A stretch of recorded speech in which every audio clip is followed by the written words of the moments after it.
इसके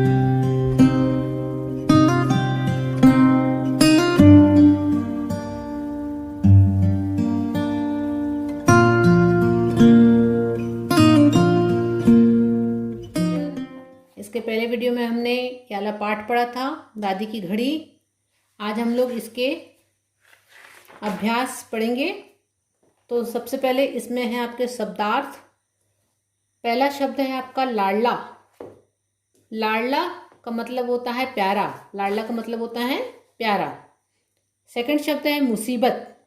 मुसीबत का मतलब होता है परेशानी। थर्ड शब्द है हताश। हताश का मतलब होता है निराश। चौथा शब्द है नीरे। नीरे का मतलब होता है बिल्कुल। पांचवा शब्द है साध। साध का मतलब होता है इच्छा।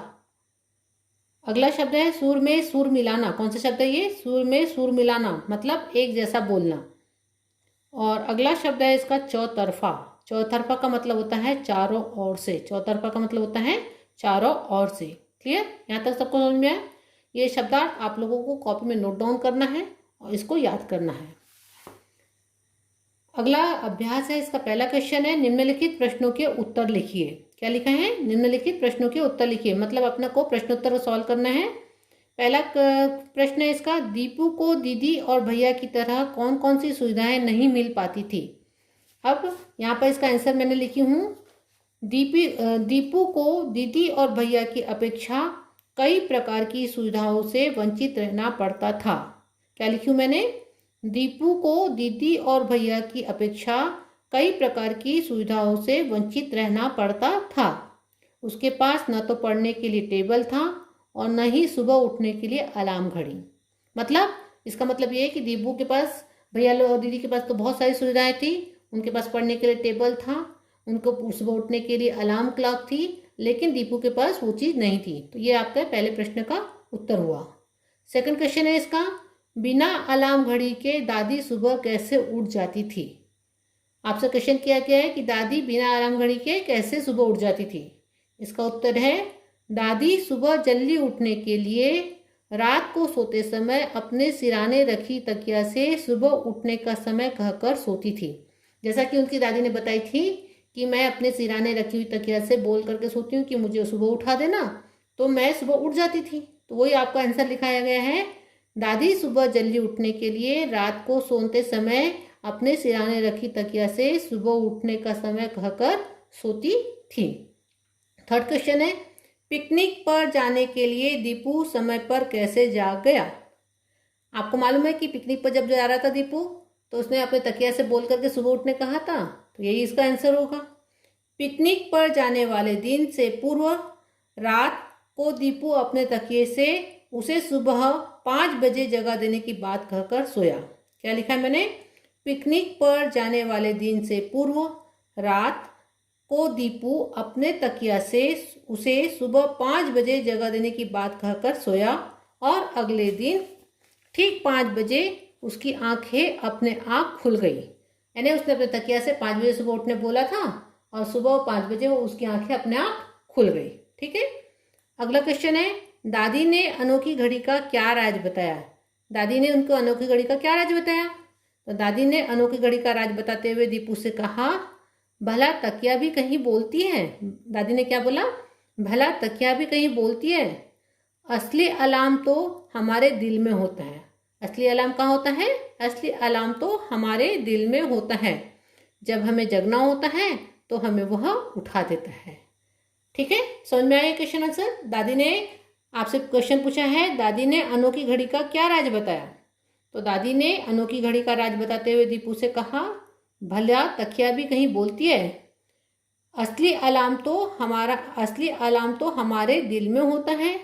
जब हमें जगना होता है तो हमें यह उठा देता है। इसको इंटू इन्वर्टेड कॉमा में लिखना है बेटा, क्योंकि ये दादी के कहे गए शब्द है, इसीलिए अगर जब कोई कहता है तो उसको इंटू इन्वर्टेड कॉमा में लिखते हैं, तो इसको इंटू इन्वर्टेड कॉमा में आपको लिखना है। क्लियर? तो ये आप लोगों के क्वेश्चन आंसर थे। ये चारों क्वेश्चन का आंसर मैंने आपको दिखाया है यहाँ पर। अब प्रश्न दूसरा है, दादी ने दीपू को सुबह समय पर उठने के लिए क्या तरकीब सुझाई। आपको पूछा है कि दादी ने सुबह उठने के लिए दीपू को कौन सी तरकीब सुझाई। ये आपका ऑब्जेक्टिव टाइप का है, उसमें आपको ऑप्शन दिए हैं। पहला, दीदी से सुबह उठ जगाने के लिए कहो, मुर्गी की आवाज़ सुन करके उठो, तकिए से कहो तकिया राम सुबह 4 बजे जगा देना, अलार्म घड़ी रख कर सो जाना। अभी 4 आपको ऑप्शन दिए तो आपको इसका मालूम है कि इसका क्या सही आंसर है। तकिए से कहो तकिया राम सुबह 4 बजे जगा देना, ये इसका सही आंसर है। क्लियर। अब है यहाँ पर भाषा अध्ययन।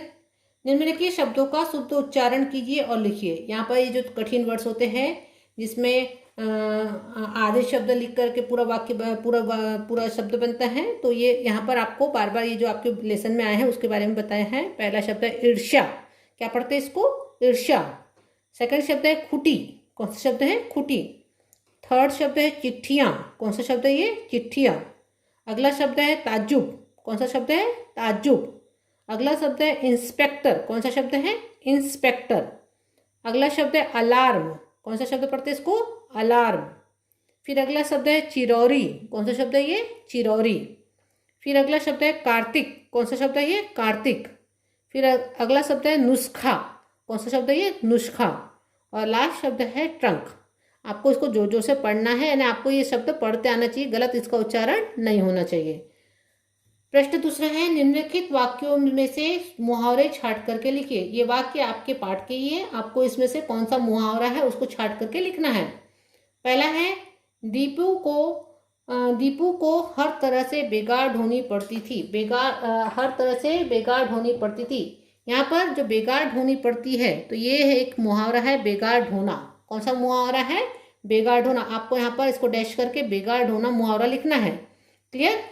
सेकंड है, दीपू बेचारा मम्मी के ट्रंक पर ही गुजारा कर लेता था। तो यहाँ पर जो गुजारा कर लेता था मतलब ये जो इसका मुहावरा है गुजारा करना। कौन सा मुहावरा है, गुजारा करना। थर्ड है, घड़ी तो राजा भैया पहले ही परलोक सिधार गई। तो यहाँ पर जो शब्द है परलोक सिधार गई, मतलब इसका जो मुहावरा है परलोक सिधारना। कौन सा मुहावरा है, परलोक सिधारना। और चौथा है, डर के मारे दीपू दम साधे पड़ा रहा। तो यहाँ पर जो चौथा मुहावरा है इसमें दम साधे पड़ा रहना। कौन सा शब्द है वो, दम साधे पड़ा रहना। क्लियर। तो ये 4 मुहावरे पर यहाँ आपके बुक में इसका यूज हुआ है। क्लियर, ये आपके 4 मुहावरे हैं। अब निम्नलिखित शब्दों में से हिंदी, अंग्रेजी और उर्दू के शब्द छांट करके लिखिए। आपको यहाँ पर कुछ शब्द दिए हैं जिसमें से आप लोगों को छांट करके लिखना है। अब आप लोगों को ये मैं पहले एक बार शब्द पढ़ लेती हूँ। पहला शब्द है चाक, दूसरा शब्द है एवज, तीसरा शब्द है मुसीबत, चौथा शब्द है रौब, पांचवा शब्द है क्लास, छठवां शब्द है खबर, सातवां शब्द है ख्याल, आठवां शब्द है मॉनिटर, नौवां शब्द है अन्याय, अगला शब्द है दखल, फिर है डेस्क, सुर, बाकायदा, अलार्म, ताज्जुब, परीक्षा, इंस्पेक्टर, टर्मिनल, दया, लैंप और परलोक। यहाँ पर सबसे पहले आप लोगों ने ये शब्द सुने हैं, कुछ शब्द सुने हैं जिसमें से अंग्रेजी शब्द तो आप लोग समझ जाएंगे कौन कौन से शब्द हैं। तो पहला शब्द जो अंग्रेजी है वो शब्द है चॉक, ठीक है। दूसरा शब्द है आपका क्लास, तीसरा शब्द आपका मॉनिटर, चौथा शब्द है आपका डेस्क, पांचवा शब्द है अलार्म, छठवां शब्द है इंस्पेक्टर और लैंप। ये जो शब्द है ये आपके अंग्रेजी के शब्द है। कौन से शब्द है ये, अंग्रेजी के शब्द है। हिंदी शब्द में आप लोगों का मुसीबत, ख्याल, दखल, अन्याय, बाकायदा, ये शब्द परीक्षा, दया, ये शब्द आपके हिंदू के शब्द होंगे। और जो उर्दू शब्द है तो उसमें रौब शब्द उर्दू शब्द है, ख्याल शब्द उर्दू शब्द है और ताज्जुब जो शब्द है ये भी उर्दू शब्द है। क्लियर। तो ये आप लोगों को यहाँ पर छांट करके कॉपी में इसको लिखने की ज़रूरत नहीं, इसको बुक में ही लिख लीजिएगा। आपको कॉपी में पहले तो शब्दार्थ लिखना है, दूसरा आप लोगों को ये प्रश्नों के उत्तर कॉपी में लिखने हैं, तीसरा ये आप लोगों को ये जो एक MCQ वाला क्वेश्चन है ये लिख लेना है और ये निम्नलिखित मुहावरों को छांट करके लिखिए, इसको कॉपी में आप लोगों को नोट डाउन करना है। अब यहाँ पर आप लोगों को एक निपात शब्द बताया है। निपात शब्द हिंदी के कुछ ऐसे निपात शब्द के बारे में बताया। निपात का मतलब एक ऐसे अवयव होते हैं जिस पर जोर दे करके उस वाक्य की विशेषता बतलाने के लिए उस पर जोर दिया जाता है, उस शब्द को निपात शब्द बोलते हैं, ऐसा बताया है। जैसे वो शब्द होता है ही, भी, तो, मात्र, तक, न, नहीं, मत, पर। तो यहाँ पर भी वाले निपात पत्र के बारे में बताया। जैसे दीदी भैया जब पढ़ते होते तो घर में कोई ऊंची आवाज से बोलने तक नहीं देता था। यहाँ पर कौन सा शब्द है? यहाँ पर तक। अब इसको शॉर्टकट में लिखना है तो क्या बोले? दीदी भैया के पढ़ते समय कोई उसे ऊंची आवाज से नहीं बोलने देता था। इसको शॉर्टकट में लिख दिया है यहाँ पर। अब यहाँ पर आपको बोला है निम्नलिखित वाक्य को ध्यानपूर्वक पढ़िए, उदाहरण के अनुसार उन्हें छोटा करके दिखाइए। जैसे यहाँ पर एक बड़ा शब्द दिया था, दीदी भैया जब पढ़ते होते तो उसे घर में कोई ऊंची आवाज से बोलने तक नहीं देता था। तो उसने बताया कि दीदी भैया जब पढ़ते समय कोई उसे ऊंची आवाज से नहीं बोलने देता था। अब सोते में मुझसे घड़ी टूट गई और सब मुझे डांटने लगे। सोते में मुझसे घड़ी टूट गई और सब मुझे डांटने लगे। अब आपको इसका छोटा शब्द यानी छोटा रूप बताना है। तो आपको कैसे बताना, क्या बोलेंगे इसको? सोते में मुझसे घड़ी टूट गई और सब मुझे डांटने लगे। तो सोने में घड़ी टूटने से सबने मुझे डांटा, है ना। अब अगला शब्द है, वह तो समझा अभी रात है और डर के मारे दम साधे चुपचाप पड़ा था। वह रात समझकर डर के मारे चुपचाप पड़ा था। ठीक है, ये इसका है, इसको आपको भी कॉपी में नहीं करना है। अब यहाँ पर एक उदाहरण के अनुसार अगला एक्सरसाइज दिया है। उदाहरण के अनुसार वाक्य में बदलिए।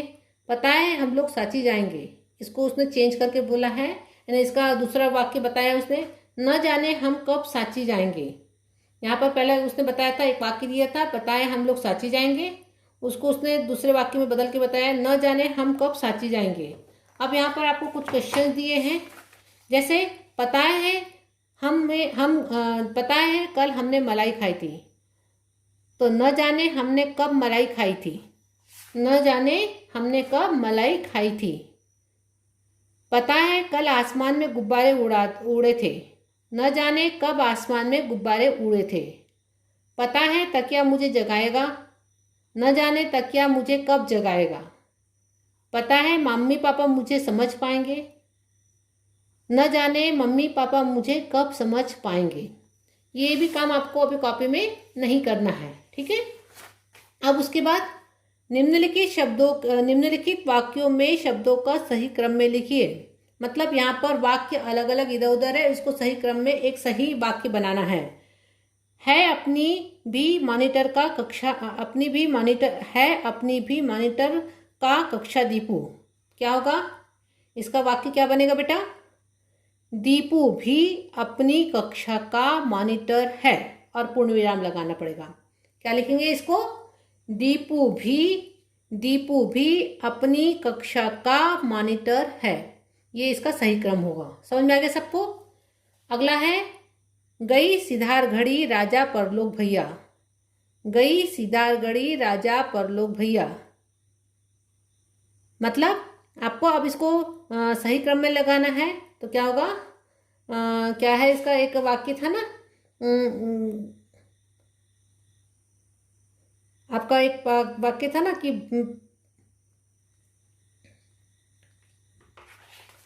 घड़ी राजा परलोक भैया, राजा भैया घड़ी परलोक सिधार गई। क्या होगा इसका? राजा भैया घड़ी परलोक सिधार गई। फिर से पढ़ रही हूँ मैं, गई सिधार घड़ी राजा परलोक भैया। तो क्या हो जाएगा? राजा भैया घड़ी परलोक सिधार गई। समझ में आया सबको? क्या होगा? राजा भैया घड़ी परलोक सिधार गई। लिख लेंगे आप लोग। फिर से पढ़ रही हूँ मैं, पहला वाक्य पहले फिर से पढ़ रही हूँ मैं अपनी बीवी मॉनिटर का कक्षा दीपू। तो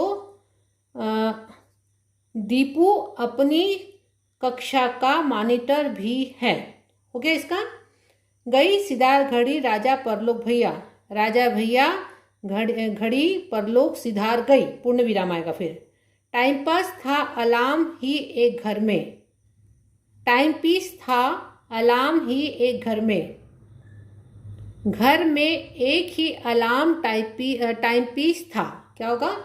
घर में घर में एक ही टाइम पीस अलार्म था।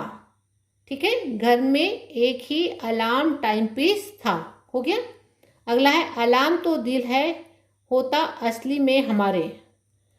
अलार्म तो दिल है होता असली में हमारे।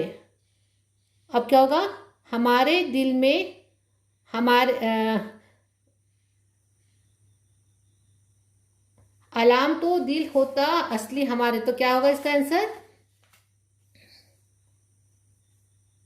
असली अलार्म तो हमारे दिल में होता है। क्या होगा आंसर, असली अलार्म तो हमारे दिल में होता है। समझ में आया सबको, क्या होगा इसका आंसर। आपको क्वेश्चन दिया है अलार्म तो दिल है होता असली में हमारे, तो असली अलार्म तो हमारे दिल में होता है, हो गया। ये चारों वाक्य को आप लोगों को कॉपी में लिखना है। ऐसे प्रश्न आप लोगों को परीक्षा में पूछे जाते हैं, इसको कॉपी में लिख लेना है, ठीक है। अब आपके पास अगला क्वेश्चन है, यहाँ पर सही विकल्प चुनकर के रिक्त स्थानों की पूर्ति कीजिए। यहाँ पर आपको विकल्प दिए हैं, आपको ये खाली स्थान भरने हैं। दीपू से सभी क्या करते थे, ईर्ष्या। क्या करते थे, ईर्ष्या, तो यहाँ शब्द कौन सा आएगा, ईर्ष्या। दीपू की खालिस्तान तो पापा के पास बैठने पर ही निकल जाती थी। क्या बताया था, आधी जान। क्या बताया था आंसर, आधी जान। स्टूल शब्द है विदेशी, अंग्रेजी जिसको बोलते हैं ना अंग्रेजी शब्द, तो ये हो जाएगा विदेशी। दीपू पिकनिक के लिए जा रहा था। कहाँ जा रहा था दीपू पिकनिक के लिए, सांची। तो बेटा ये आप लोगों का आज के यहाँ पर इसके अभ्यास भी कराया है। इसमें से आप लोगों को बहुत सारे यहाँ पर दिया है, जिसमें से आप लोगों को इसके प्रश्नोत्तर, इसका आपका ये वाला ऑब्जेक्टिव वाला क्वेश्चन, उसके बाद ये मुहावरे छाट करके लिखने वाला क्वेश्चन, उसके बाद आप लोगों का सही क्रम में लिखने वाला क्वेश्चन, और ये सही विकल्प चुन करके लिखने वाला क्वेश्चन अपनी कॉपी में आप लोग नोट डाउन कर लीजिएगा। सबसे पहला काम आपको पार्ट को रीडिंग करने का है। पार्ट रीड करने के बाद आप लोग इस क्वेश्चन आंसर को अपनी कॉपी में कंप्लीट कर लीजिएगा, ठीक है। अब हम लोग अगला लेसन फिर पार्ट 3 अगले वीडियोज़ में पढ़ेंगे, क्लियर। तब तक कि आप लोग इस पूरी हिंदी को आसान मत समझिए, क्योंकि मात्राओं की आप लोगों के एक तो अक्षर भी बहुत गड़बड़ है, सेकंड चीज़ मात्राओं की भी आप लोग बहुत गलतियां करते हैं। तो अपनी मात्राओं पर विशेष रूप से ध्यान दीजिए। अगर मात्रा नहीं समझ रहे तो फिर से एक बार 12 खड़ी आप लोग अपने आप रीड करिए, और पूरी मात्रा पर विशेष ध्यान देते हुए अक्षर सुधारते हुए अपनी कॉपी को कंप्लीट करिए, ठीक है। अब मैं नेक्स्ट वीडियो के बाद आप लोगों से आपकी कॉपियाँ मैं मंगाऊंगी, तो आपकी कॉपी कंप्लीट होना चाहिए, क्लियर। तो ठीक है बेटा, आज इतना ही, धन्यवाद।